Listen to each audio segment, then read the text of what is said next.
The first time Eli said more than 3 words to anyone at Camp Sycamore, he was holding a photograph, and the photograph was of me.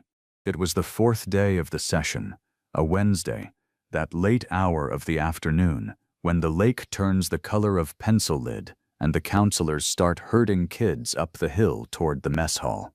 The photography barn had emptied out around me the way it always did when the dinner bell got close, and I was coiling extension cords when I realized one camper hadn't left. He stood in the doorway with the light behind him, a small boy with a green name tag that said Eli in tilted marker. The same boy who had spent 3 days orbiting my barn without ever once coming inside. He crossed the floor like he'd rehearsed it, stopped an arm's length away, and pulled something out of the cargo pocket of his shorts, a folded photograph gone soft at the creases the way paper gets when somebody has opened and closed it a few hundred times. He unfolded it with both hands, turned it around, and held it up so I could see. "That's you standing next to my mom at her wedding," he told me. And the floor of the barn tilted a few degrees off level and never quite came back. Because it was. The print was a candid from the toasts, the kind of frame a good wedding photographer waits all night for. A man in the middle of a laugh, so real it bent him forward at the waist. A bride laughing at the same joke, her hand halfway to her mouth. And beside the bride, holding a glass and a folded piece of paper, a man 10 years younger than the one standing in a camp barn with extension cords going slack in his hands. I knew the exact moment that shutter had clicked. I knew what was written on the folded paper in that younger man's hand, because I was the one who had written it, and I knew what it had cost him to read it out loud to that room. "Are you the best man?" Eli asked. Not a challenge, a fact check, the way kids confirm things they've already decided. That's what my mom calls you when she shows me the book. The best man. I crouched down so we were eye level, which is a thing you learn working with kids, and also a thing you do when your legs stop being reliable. "Yes," I told him, because there was no version of lying to this particular child in this particular barn that I was willing to live inside. I was the best man. He studied me the way he'd studied everything all week. Patient, thorough, unhurried. "The man laughing in the picture," he finally said. "That's my dad." He laughed like that for real. Mom says the wedding book is the only place where his laugh looks the way it sounded. "Did you know him?" The dinner bell rang across the water, and neither of us moved. "I knew him best of anybody, once," I answered. And Eli took that in and nodded, slow, like a librarian filing something in its correct drawer. He folded the photograph back along its worn creases, returned it to his pocket, and had almost reached the door when he stopped. "Will you teach me to take a picture like the wedding ones?" he asked, without turning around. My mom only smiles for real at those. Then he was gone up the hill with the others, and I sat down on the barn step because standing had stopped being available, and the pieces I'd been failing to assemble for 3 days fell into place all at once. The frown that had been snagging on me since Monday, the one the boy wore when a picture came out wrong, was Wes's frown, sized down and handed to a 9-year-old. The camp full of kids who had all lost a parent. The lake Wes had grown up on in every 3rd story he ever told me. The one I'd never bothered to learn the name of. And underneath all of it, the fact with teeth in it. Family Day was 10 days away, and the person who would come walking up that gravel hill to see this boy was a woman I had spent 10 years making sure there was no easy way to find me. 3 weeks before that Wednesday, in the middle of May, I answered a phone call I almost let go to voicemail. "My name's Jonah Pierce. I'm 36. I make my living photographing other people's milestones, school portraits, retirements, the occasional 50th anniversary, and I hadn't shot a wedding in 10 years, a fact I'd built enough scaffolding around that most people had stopped asking about it." Dom Okafor was not most people. Dom is a grief counselor who spends his winters running bereavement groups in Chicago, and his summers at a camp in northern Michigan for kids who've lost a parent. And he opened the call the way he opens everything: no weather, no warm-up. "Our photography instructor is getting a hip replaced," he announced. 2 weeks in June. The cabins smell like 1988, and the pay is an insult. But the lake is the best thing I know, and you're the only photographer I've ever met who talks to kids like they're people instead of short drunks. I said yes before he finished the sentence, which surprised us both, and I have thought about that yes every day since, the way you think about the one lottery ticket you almost didn't buy. I told myself it was because my studio calendar had a June-shaped hole in it.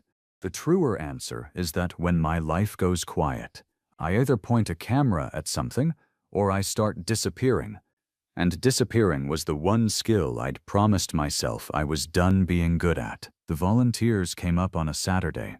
The campers arrived the next morning, a Sunday of slamming car doors and duffel bags, and parents pretending their sunglasses were about the sun. And I missed every minute of the drop-off chaos because I was inside the barn taping sunprint paper to tables, which is one of those small facts that means nothing until it means everything. By Sunday night, I had learned the rhythms of the place. Kids wore first-name-only name tags, camp policy, and activity volunteers like me never saw a roster, which is how a man can spend half a week with a boy and never once hear the surname that would have stopped his heart. Monday morning, the barn filled up with 10-year-olds fighting over the good cameras, and that was the first time I noticed the boy in the doorway. He didn't come in. He stood at the edge of the light with his hands in his pockets and watched. And when I waved him inside, he evaporated. And an hour later, he was back, watching again.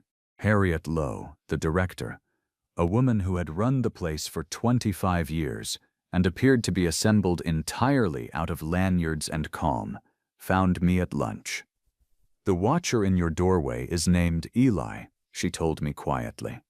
"Lost his dad. His mother told us at intake that he's barely put 2 sentences together for anyone outside the house in 3 years. Don't chase him." Dom put it a different way that evening, feet up on the porch rail of the staff cabin. "Kids like that one are counting exits," he explained. "Every adult who pushes too fast is a door closing. Leave something out where he can reach it, and let the camera do the talking." So on Tuesday, I left my old point-and-shoot on the fence post outside the barn, the beat-up silver one I'd owned since before the wedding I didn't talk about, and went inside and made a show of being busy. By the end of the day, the camera had moved 4 feet down the fence, and there were 14 new frames on the card. The dock, a dragonfly on a life jacket, somebody's sneakers, 2 of them were genuinely good, and the next morning I told the barn at large, no names, that whoever shot the dragonfly on the card outside knew exactly where the light was. Across the barn, a boy with a green name tag went very still, and something happened around his mouth that had apparently been out of practice for 3 years. That was Wednesday. That was the afternoon he finally crossed the doorway with a folded photograph in his pocket, and you already know what he was carrying. And I have spent a long time since then being grateful that I didn't know it was coming, because I don't trust the version of me that would have had time to prepare a face. That night in the mess hall, I watched him across the room, sitting at the end of a table of louder kids, and did the arithmetic I hadn't been able to stop doing since the barn. Wes Tanner had been dead 3 years. This boy was 9, born after I was already gone from the life I'd removed myself from with surgical thoroughness, no forwarding address, no socials, the works. His mother had chosen this camp, and of course she had. Her husband had grown his whole self up on this lake, and in 10 days she would drive 40 minutes from a town called Marlow and walk up that gravel hill, and I could either be standing there when she did, or I could do the thing I was best at. Back in my bunk, I wrote the email twice. "Harriet, a family situation has come up. I'm so sorry to leave you short-handed. My oldest trick, polished with a decade of use. I had my thumb over send when I made myself picture the fence post. The camera moved 4 feet down it. 14 frames of a world some kid was checking to see if it was safe to want again. I deleted the draft and walked to Dom's cabin and told him a version of it, not all of it, that I'd known Eli's father once. Best friend, the whole childhood of my 20s kind, and that it had ended the way things end when nobody says anything, and that his mother had every reason to be done with me. Dom listened the way he gets paid to listen, and then he asked the only question that mattered. "Are you asking my permission to leave?" I turned that over. "I'm asking what's better for the kid," I told him. "Then stay," Dom answered, no hesitation at all. "That boy talked to a near stranger today, for the first time in 3 years, and he did it in your barn." Kids like Eli keep a private ledger of every adult who vanishes. You leave Thursday. You're not protecting him from your history. You're just one more line in the ledger. He was quiet a moment, and then added, gentler, "Whatever you did or didn't do 10 years ago." The sentence he'll remember is whether his photography teacher was there on Friday. So I stayed, and staying turned out to be the whole trick. Thursday morning, Eli walked into the barn like he'd been walking into it all his life. Took the silver point-and-shoot off the shelf where I'd left it labeled with a strip of masking tape that had his name on it, and asked me what the dial with the numbers did.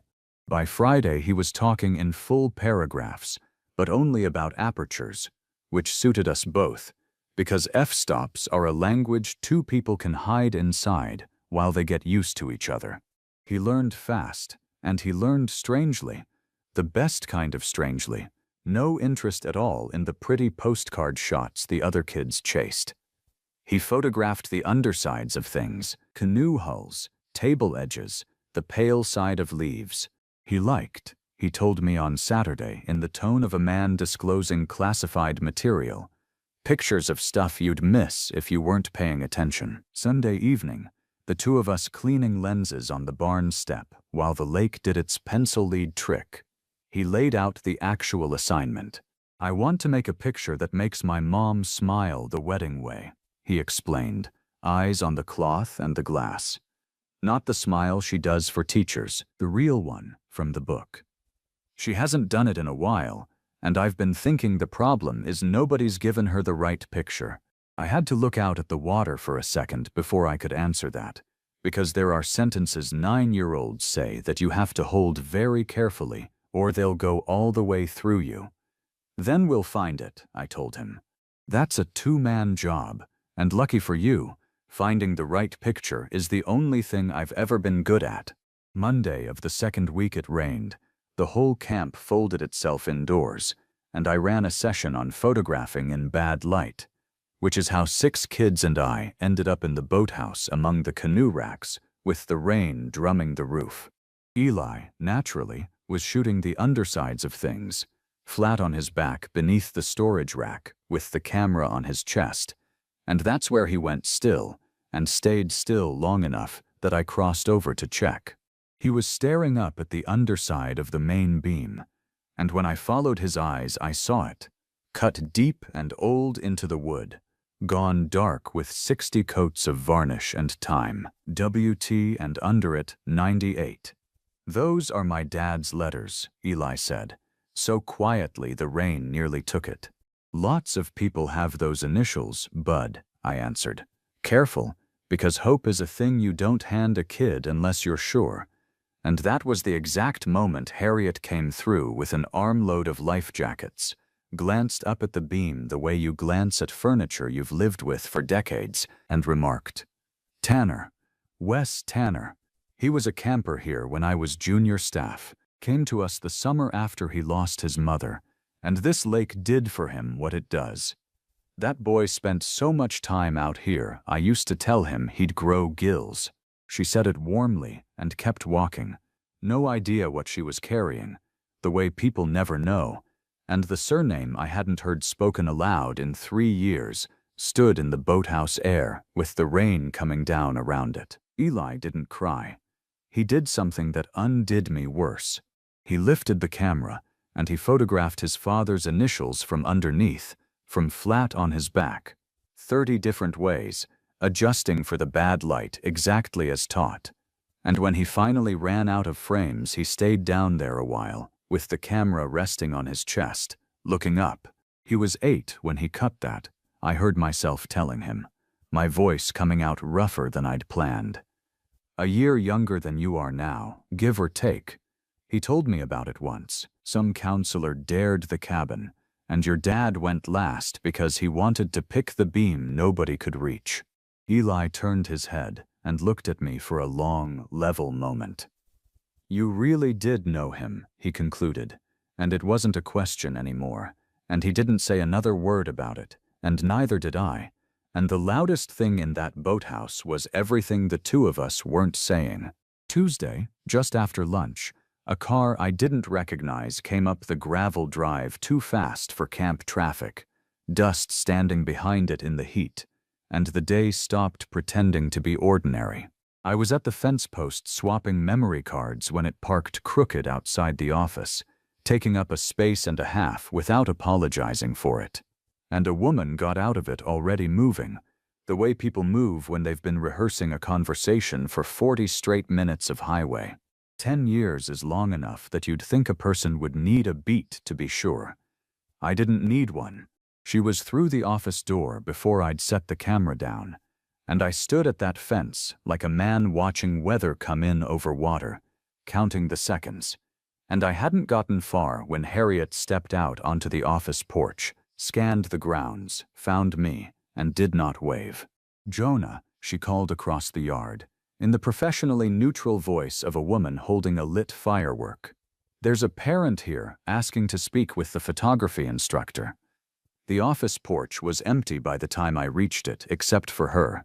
She was holding a piece of lined paper, folded and unfolded so many times it had gone soft, exactly the way her son's photograph had, and I'd learn in a minute that it was Monday's mail, a camp letter home in 9-year-old handwriting, and that 2 of its sentences had put her in the car inside of 10 minutes. She read them to me off the page, voice level in the way that costs something. My photography teacher is the best man from your wedding book. He says he knew Dad best of anybody. She lowered the paper. 2 sentences, she told me. It took my son 2 sentences to tell me more than you've told me in 10 years. Hello, Jonah. Marin, I started, and discovered I had nothing on the other side of her name. She let the silence run a moment, then filled it herself. You didn't come, she went on, and now it wasn't level anymore. Now it was 10 years old and load-bearing. Not to the funeral, not after. Wes waited for a phone call that never came. Some explanation of why his best man packed a truck 3 weeks after the wedding, with no more warning than a text, and then he waited a couple of years for the cards to keep coming, and then he stopped waiting, and then he died on a Tuesday morning, on a run he'd done 400 times, and I stood at a graveside watching the door at the back of the room like a fool. Because I thought, whatever happened between you two, surely that brings him. Every sentence found the exact place it had been aimed at for a decade. I'm not going to hand you excuses on a porch, I answered, when I could. There's an explanation. It's not the same thing as a defense, and it takes longer than either of us has before that hiking group comes over the hill. But you should know the first piece of it now. I didn't stay away from the funeral because I didn't care. I found out 16 days too late to come. Her face did something complicated, disbelief and arithmetic at once, and she'd opened her mouth to take that apart when the sound of kids came pouring down out of the tree line, the afternoon hike returning, and both of us turned, and both of us saw him at the same time, third from the front, camera around his neck. And both of us, in the same half-second, without a word of coordination, put everything away. She stepped down off the porch and turned into a mother whose whole face was a homecoming, and I turned into the photography teacher, hands in pockets, nothing wrong at this fence post, and Eli hit her at a dead run and started talking, actually talking, in paragraphs, in public, about apertures and dragonflies and a beam in the boathouse. And over the top of his head, Marin looked at me once, and the look wasn't forgiveness, it wasn't even truce, it was purely, "We do this later." He sees nothing, and I gave her back the smallest nod. And that, the two of us instantly and silently agreeing to guard the same small person, was the first thing in 10 years we'd done together. Harriet, who misses nothing and admits to missing everything, invited her to stay through the evening program. And it was full dark, and the kids were an hour asleep when Marin found me on the swim dock, which is where I go at that camp when I need the world to be mostly water. She sat down at the far end with her shoes off and her feet not quite reaching the lake, and told the water, not me, "All right. 16 days, start there, and don't stop until it's all out." So I gave her all of it, in order. The year I got so good at being unreachable that I chose a 6-week magazine assignment photographing a caribou survey, specifically because the brief promised no cell coverage, and how the news of Wes went into an inbox I couldn't reach and sat there while they buried him, and how I came out of the bush 16 days after the funeral and read it standing in an airport with my bag still on my shoulder. How I drafted 30 messages to her in the weeks after and sent none, because every version arrived at the same conclusion, that showing up late would be a thing I was doing for my own conscience and calling comfort. "That part's mine," I told her, "not the assignment. The math I did afterward, where I decided my silence was somehow a gift. I've had 3 years to look at that math, and it doesn't hold, and I knew it didn't hold while I was doing it." She absorbed that with her eyes on the water. "That explains 3 years," she answered eventually. "It doesn't explain 10. Why did you leave, Jonah? 3 weeks after my wedding. No fight, no reason, a moving truck and a new city and a wall where a person used to be." Wes never understood it, out loud anyway. And there it was, the door I'd kept locked for a decade. And the strange thing about that moment on the dock is that after 10 years of guarding it, I couldn't find a single reason left to keep it shut that wasn't just cowardice wearing a nicer coat. So I told her the thing I had never told anyone. "I saw you first," I began, and felt her go still at the other end of the dock. 11 years ago, give or take. A coffee place on Halstead. You were at the next table taking apart a landlord over a security deposit, calm as a chess player, and you won, and he apologized, which I didn't know landlords could do, and I spent the next 2 weeks inventing reasons to be at that table at that hour. I was still working up the nerve when Wes's birthday happened, and I brought you along because I wanted my best friend to meet the person I was about to risk something on. And by the end of the night, the two of you were finishing each other's sentences, and I watched the exact thing everyone hopes for happen 8 feet away, to the 2 people I liked best in the world. She had turned to face me somewhere in the middle of that. What was I supposed to do with it after that, I asked her. And I wasn't really asking. Tell you, and put a crack in the thing that was obviously the best thing either of you would ever do.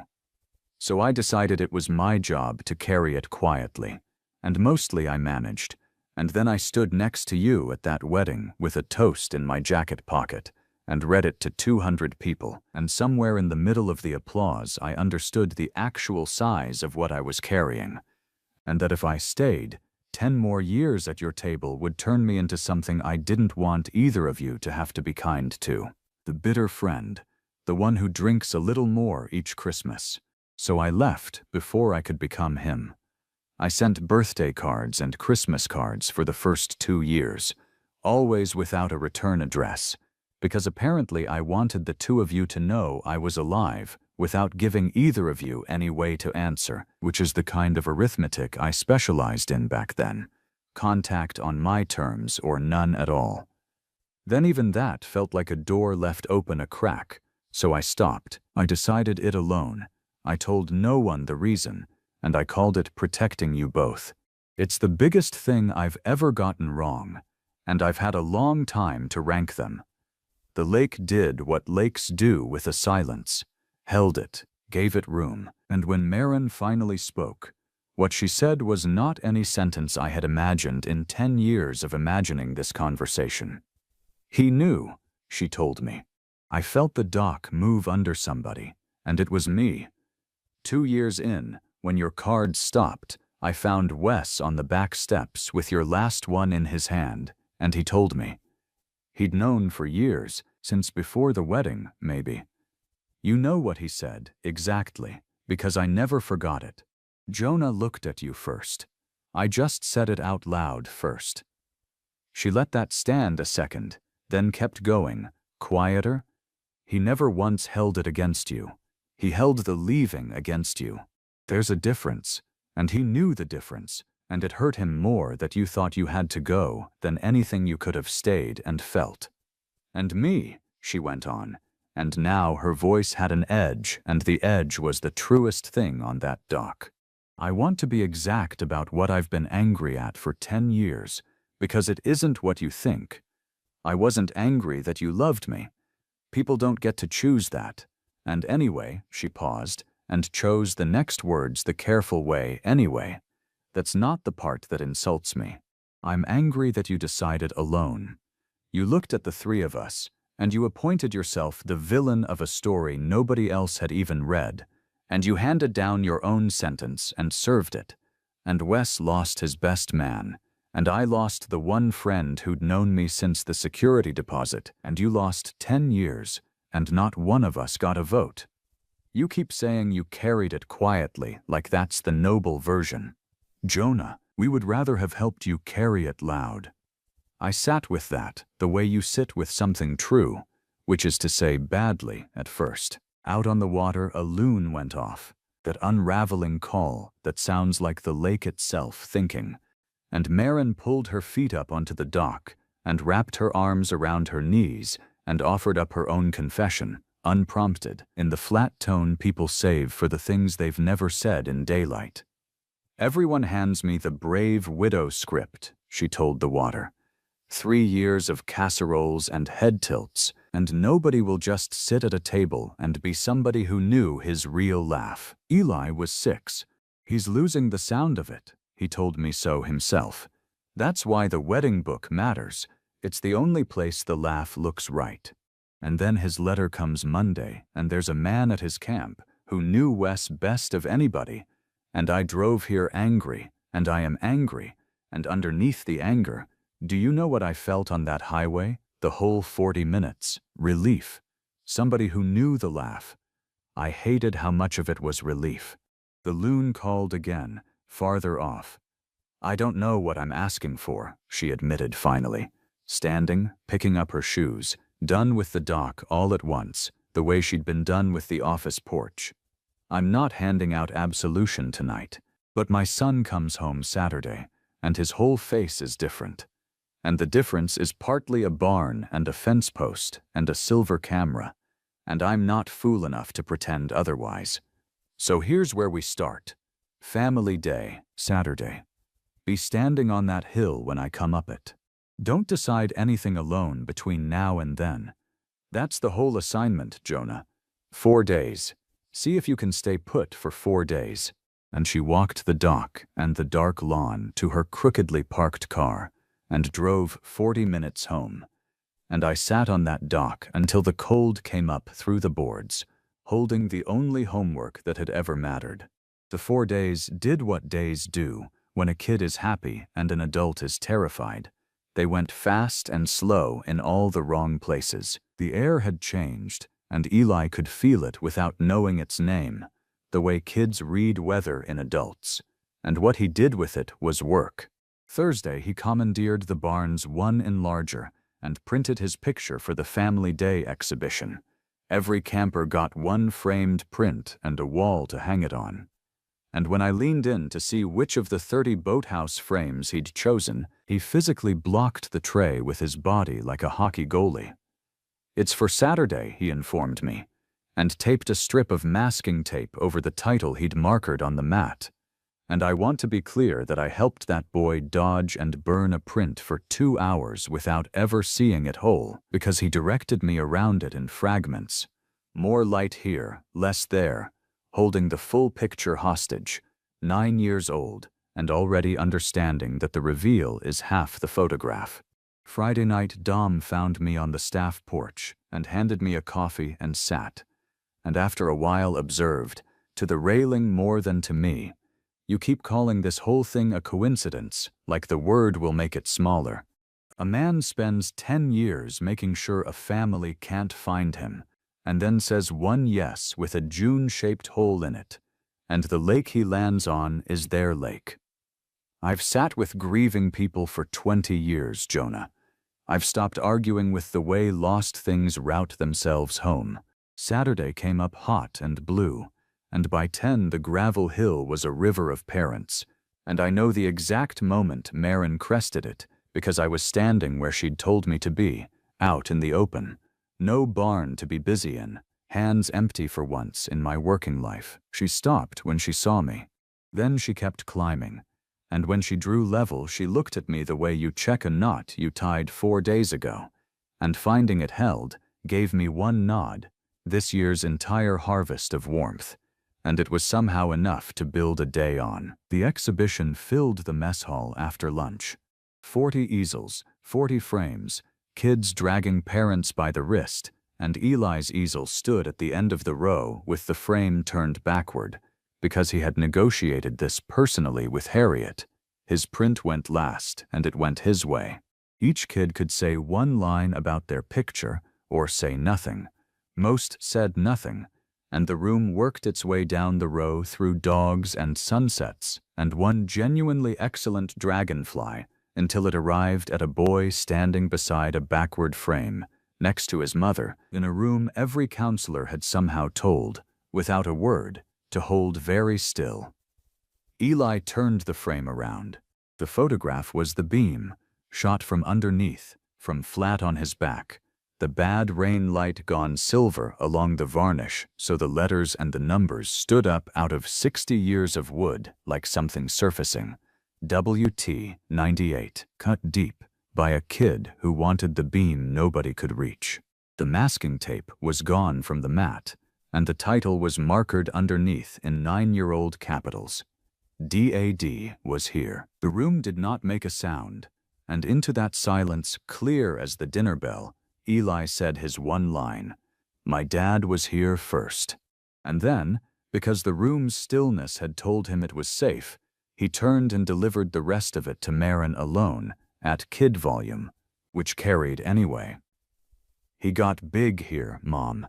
I can too." I watched 100 adults stare very hard at a photograph, so as not to be seen coming apart. Dom not accepted, Harriet not accepted. And I watched Maren go down on her knees on a mess hall floor and hold her son the way you hold the thing the flood didn't take, and over his shoulder her eyes found the photograph, and then found me, and I will spend a while trying to name what was in them, and grief was in it, and so was the other thing, the one the wedding book had a monopoly on until that afternoon. The rest of Family Day did what it wanted with us. Canoe races, burned burgers, a 3-legged relay Eli and Maren lost catastrophically and gloriously. And it was late afternoon, the hill draining of families, when she found me at the waterline where I was pretending a tripod needed me. For a minute we watched Eli down the shore, photographing the undersides of canoes, and then she asked, "So what happens now?" And for once in 10 years I had an answer ready that decided nothing for anybody. "Now I'm 4 hours away in Chicago," I told her, "and I make a genuinely good pot of coffee, and I'm done deciding things alone for people I love. That's the whole inventory. I'm not asking for anything today. I'm telling you where I am, which is the thing I should have done 10 years ago, and then you know where to find me, which is the thing I made impossible." She considered the lake, and her son, and the tripod that did not need me, and her mouth did something at one corner that was closer to the book than to the teacher's. "Marlowe's 40 minutes from this dock," she pointed out, And Eli has 200 photographs he's going to need somebody qualified to look at. Start with dinner sometime, Jonah. See if you can manage 40 minutes. By the last Saturday of August, the drive from Chicago had stopped feeling long, and the man at the Marlow gas station had my coffee order ready by the time I reached the counter, which in a town that size is citizenship. The summer had gone by and Saturdays, dinners that ran long, a kitchen I'd learned my way around, a boy narrating aperture settings from the back seat, and one evening on the porch when Marin brought out the wedding book itself and we went through it page by page, the toast, the folded paper, all of it, laughing where it was true and going quiet where it was. And Wes was at that table the whole time in the only way left available to him, which turned out to be more than nobody, which turned out to be a lot. That last Saturday, Eli met me in the driveway before I'd even shut the car door, holding a white envelope with both hands, official as a process server. "I made you something in the dark room at the library," he announced. "Mr. Okafor taught me contrast at camp, and the library man let me use the trays. It's not my best one, but Mom said you'd want it anyway." Inside was a print, and the print was Family Day, the waterline, late light, two people at the edge of a lake, one of them gesturing at a tripod, the other one laughing at whatever he'd just said, her hand halfway to her mouth, and the 9-year-old who'd taken it from 40 feet away with a silver point and shoot had waited for the exact half-second when neither subject knew they were being seen, which is the entire secret of the job and which nobody had taught him, because it isn't teachable. He watched me look at it for a long time. "You look like the picture in the wedding book," he offered finally, in the tone of a technician confirming a settled result, except happier. From the porch, the screen door banged, and Marin leaned out into the evening with a dish towel over her shoulder and called down the yard that dinner was ready and asked, the way she asked every Saturday now, like the answer had stopped being in doubt sometime back in July. "You staying, Jonah?" I put the photograph carefully back in its envelope, and I handed Eli the car keys so he could do the beep, which was his job now, and I stayed.